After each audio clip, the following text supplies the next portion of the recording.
E-Service. One product that I use is this portable propane grill. It's called the Coleman Tailgater. There are things I like about it and at least one thing I don't like about it. Now, what it's nice is that I was able to buy this extension hose here to attach it to the larger propane bottle. And I just bought that at Walmart and it didn't cost that much.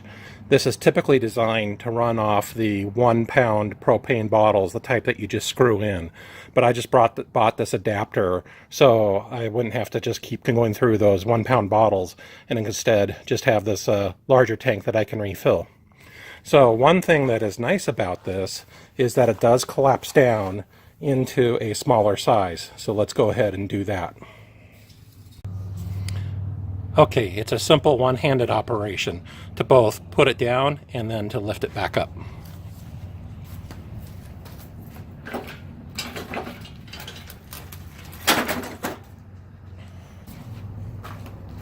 To put it back up,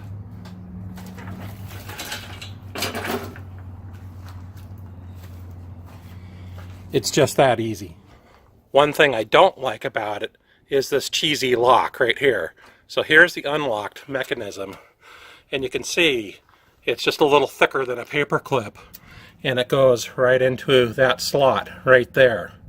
And so with these grill panels, which are heavy, that are in place, and I've got the grill covers on top of them, so you put this down and then do the latch, and you can see that latch goes in there, but it's really quite cheesy. See, it's even wiggling as I wiggle the handle back and forth, and it does not hold very well. And when I put it down and lift up on it, sometimes these heavy grill plates come flying out, and it would be a lot better if it had a more robust lock. Once it's in its lowered position, you'll see that this has wheels on it, what makes easy for transporting around the campground. You just lift up on the handle and then you're ready to roll away. It does roll quite nicely once you collapse it down and pull it up and use those small wheels. It still rolls pretty well. However, I would recommend that you remove the heavy plates out of the barbecue before you roll it, especially if you're going downhill. If you're not going too far, it should be fine, but if you're going up or downhill, you may want to remove those heavy plates because they could fall out. In addition to having just the grill tops, you can replace either one or both with a optional griddle. Here is what that looks like. So I could cook grilling things on the right and griddle things on the left. You could swap out both if you wanted to have a larger griddle surface. Underneath the grill plates, there is this removable trough. What they say is you're supposed to put water in that, and then that way when you're grilling, the drippings will go inside this tray. And then what you do is you lift this tray out, and then you can dump out the goop out of here.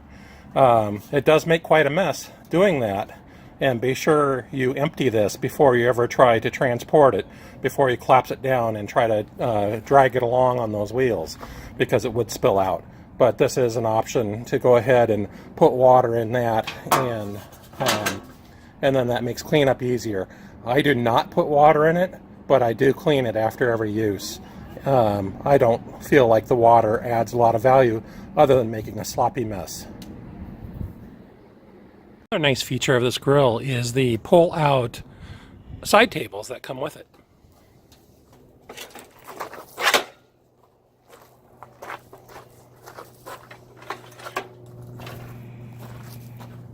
However, they are just made of cheap plastic, and you can see that right here where they've started to break and come apart, which is unfortunate. Overall, I don't have any hesitation in recommending this as a good grill as long as you have the space for it in your coach. It does a great job of grilling, has the temperature gauge on top, but it certainly serves my purposes and does a really good job. And then once it's all folded up, It fits nicely on our tray. So I have the grill and the tank sitting there, and just push it in.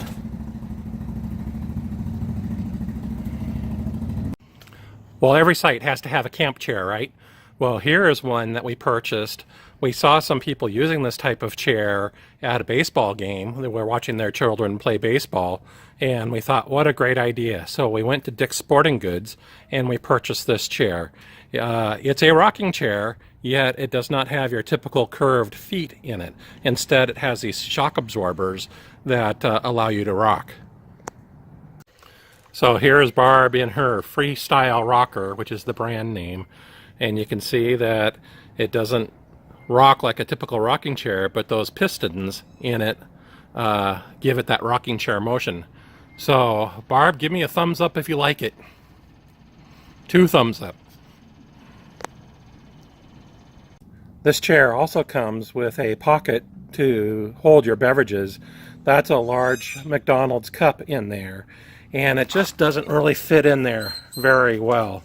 I mean, it's not going to fall out, but the pocket's really not deep enough. So Barb is thinking that she's going to manufacture something there to replace that and make it a deeper pocket.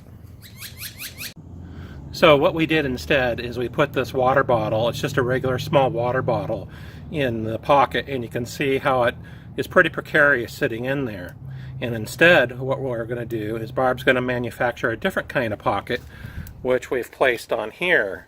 So this just velcros onto the arm. It has a better water bottle holder, and then in addition, it has a pocket to hold other things. So this is what we're going to make. Now this particular green one here is one we took off a different chair that we have, but we're going to go ahead and manufacture something like that for this chair, and it'll be a lot better. As you can see, it just velcros right onto the arm of the chair, and is a holder here for the water, and then the deeper pocket here, and it'll be a lot more functional that way. The other camping chair we have is this regular folding camp chair that you've probably seen at any store. This particular one came from Walmart. Now this is different only in that it's very large, and it's rated for over 300 pounds. And so being a big guy, I appreciate a big chair.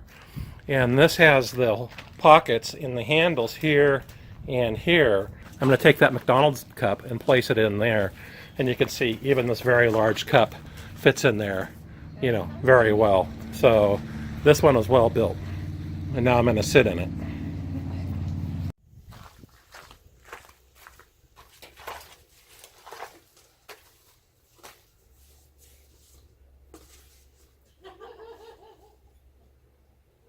One of the other products I use is the Viair air compressor.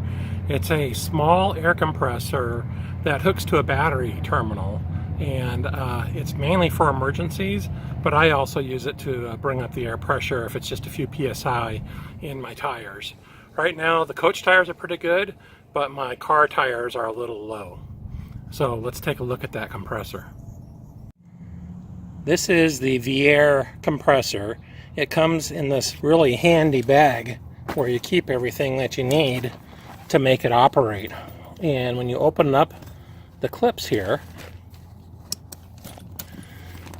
and the zipper compartment,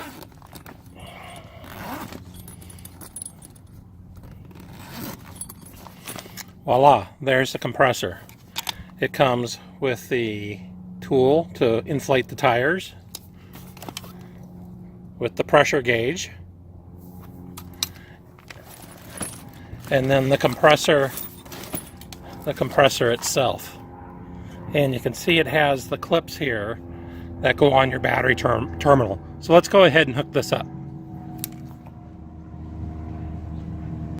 It's really nice that the cords are nice and long so the compressor can stay on the ground. So I now have this hooked up to my battery in the car, and there's plenty of cord space here to keep this on the ground. And so what I'm going to do is go ahead and inflate this tire here. You'll see I also have on here a tire pressure monitoring system. This has an anti-theft device on it, so I can spin and spin and spin, and it's not going to come unscrewed. And so they give you this tool that you need to help take off the sensor here. So that just goes on like this.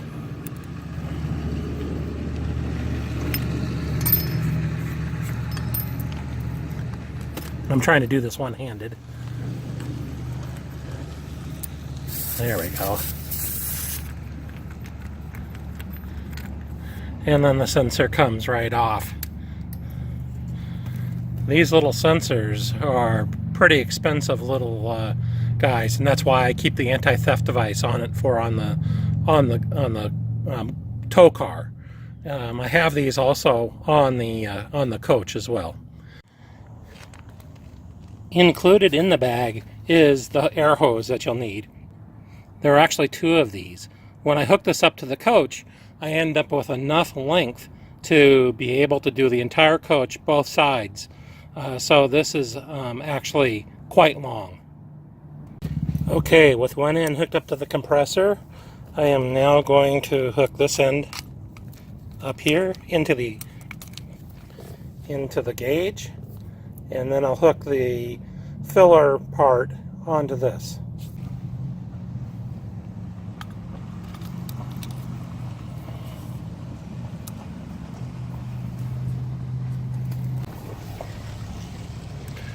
Okay, now that it's all done, I'm ready to put air into the tire.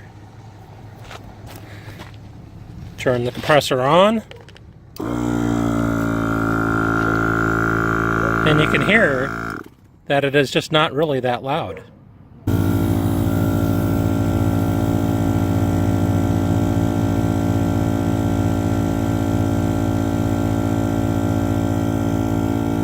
One of the things you have to be careful of with this setup is that little compressor can get really, really hot.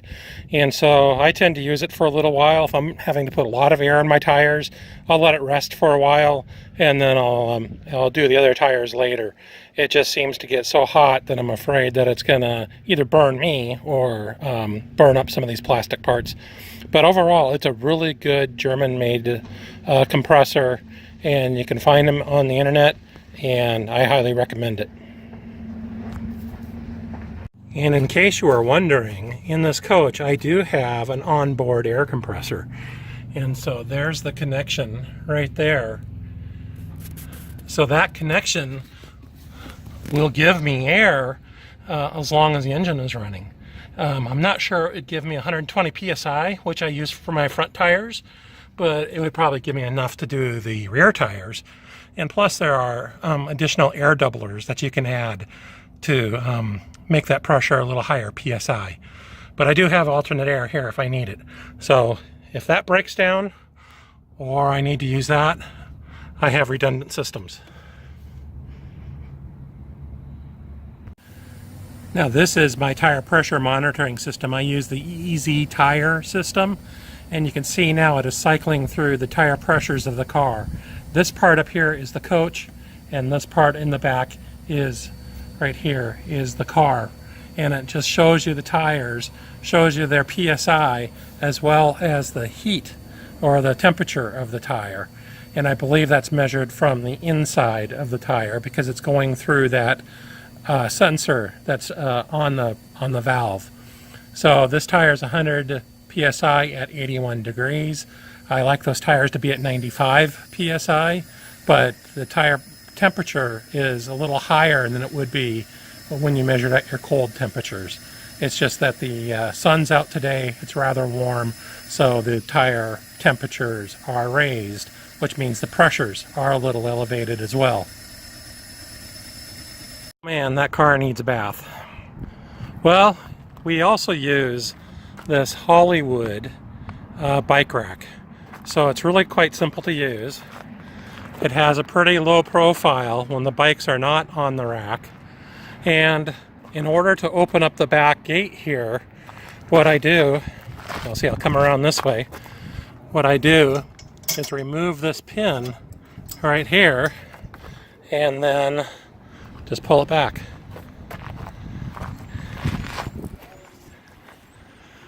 And now with it back, the hatchback will open. So I'm going to go ahead and load the bikes on here. So I'm going to put this back up. Put it back up. Remove this pin here, which is a little bit harder to remove. Come on. Okay, so I have this pin removed, and then you just tilt this up and put your bikes on. But I better put that pin back in first.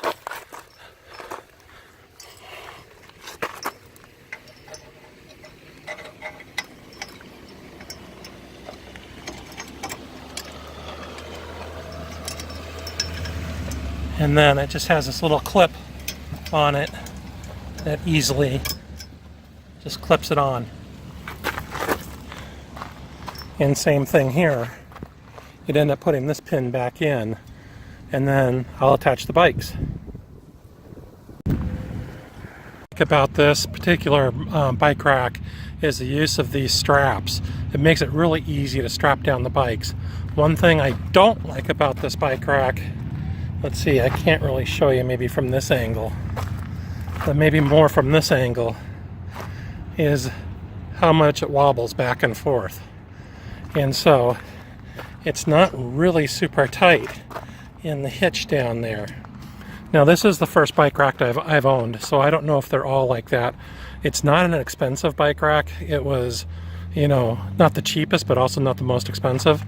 But I don't know if they all have that wobbling in them, or if there are some that are more stable than others. It just feels like that's an awful lot of movement once we get the weight of the bikes on there. So I'm going to go ahead and put these bikes on. I like to take the seats off the bike just because it makes it more streamlined and easier to put on the rack. And plus, if it's raining or whatever, I don't want the seats out in the weather. So I keep those inside either the back of the car or in the coach. This also has a spot to lock the bikes up.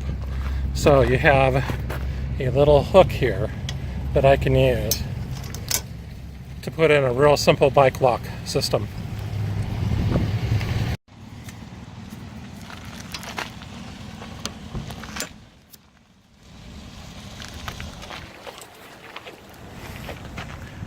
And there you have it. It's just that easy to put the bikes on the back of the car. So what the heck is that thing leaning up against that chair? Well, let's take a look.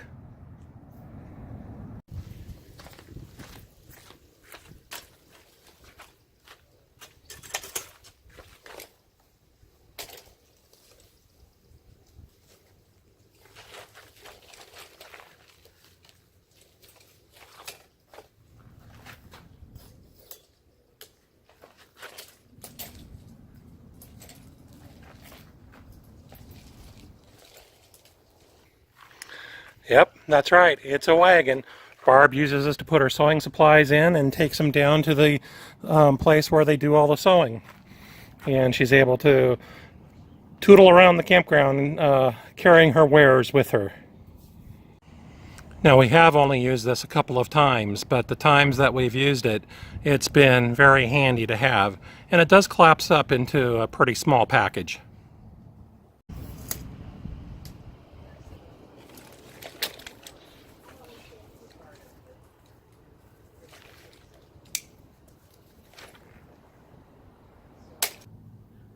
One of the products I just purchased is this, a polisher.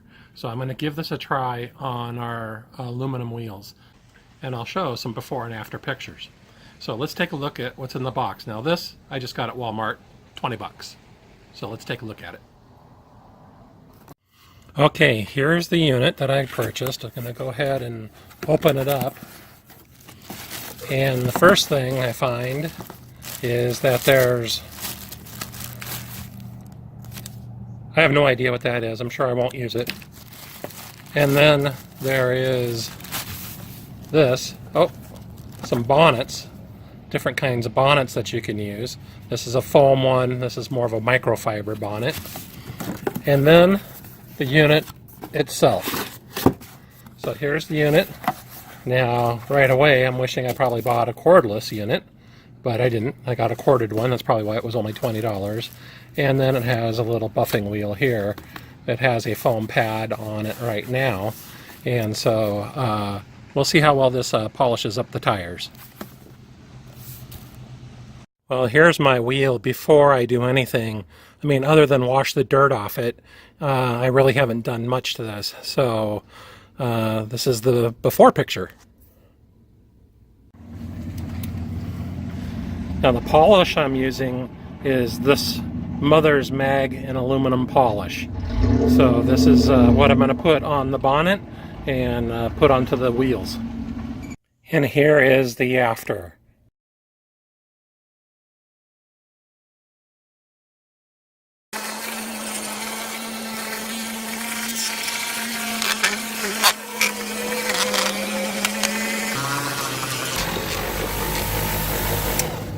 Okay, here's a problem that I see right away with this. It is too big to fit in here in order to get this polished. So that is not going to work for me.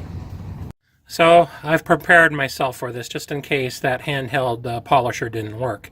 And I bought this.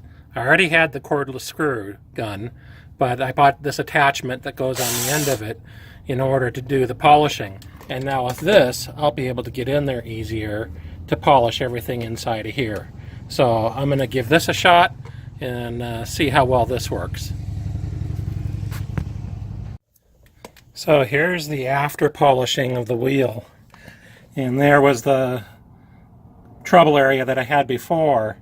And it looks a little better, but it's not perfect. It still has a ways to go. So back to the drawing board for solutions. The next step is to see if I can make that tire look better. So I'm going to go ahead and use this stuff here. Meguiar's Hot Shine Foam. So let's watch this working.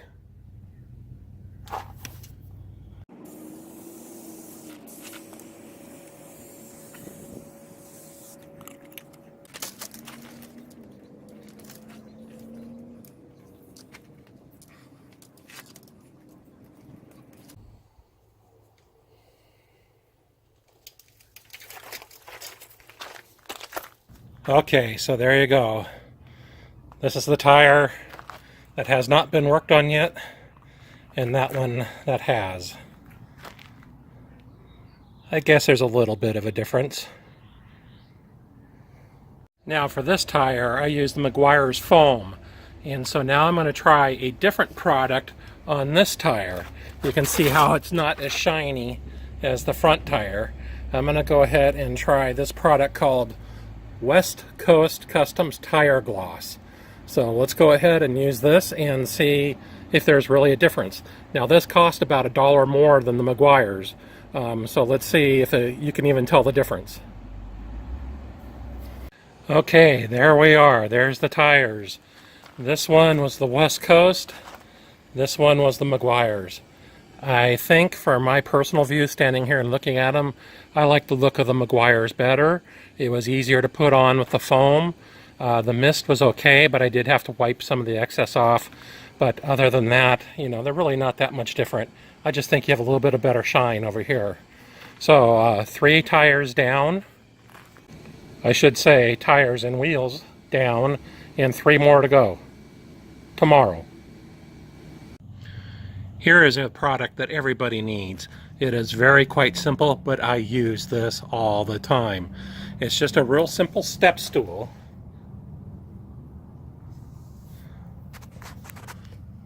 Which I got at Walmart.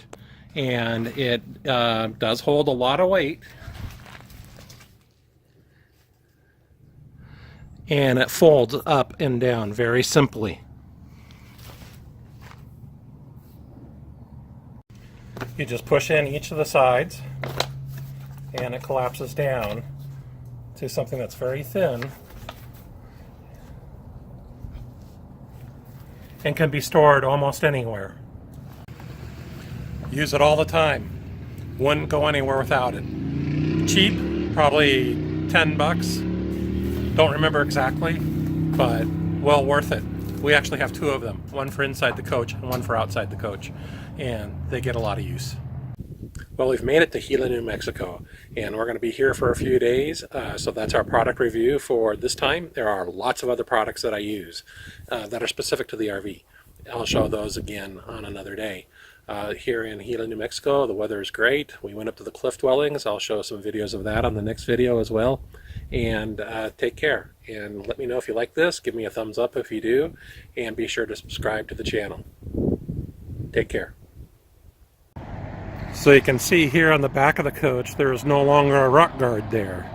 It took me a couple hours of fighting with it to get it off because all the connections were rusted through. And there's the rock guard. So now I'm back on my way to the repair shop, only this time instead of going to the Vegas location, I'm going to go to the Phoenix location and see if they can help me out there. I've been in contact with representatives from the company. They are more than happy to help me out with this, although I need parts now. So this is all part of the RV experience. You get to fix the problems as they arise, and there's been a lot of them. This is what it looks like when it's all fixed. National Indoor RV Center did the work for me. They had one in stock, so I was able to get a new rock guard installed. That'll keep the rocks off my tow car.